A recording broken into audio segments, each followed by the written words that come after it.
কারোর ঘরে যদি প্রতিবন্ধী সন্তানের জন্ম হয়, অনেকের ঘরে পাগল বাচ্চা জন্মায়,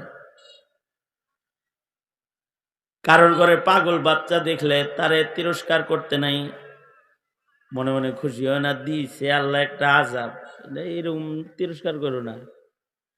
কারণ হলো মাসুম বাচ্চা যেমন পিতামাতার জন্য নিয়ামত, যে বাচ্চাগুলা প্রতিবন্ধী পাগল সন্তান, অবশ্যই যদি কারোর ওরসে পাগল সন্তান হয়, এটা একটা আজমাইশ, এটা একটা ইমতিহান।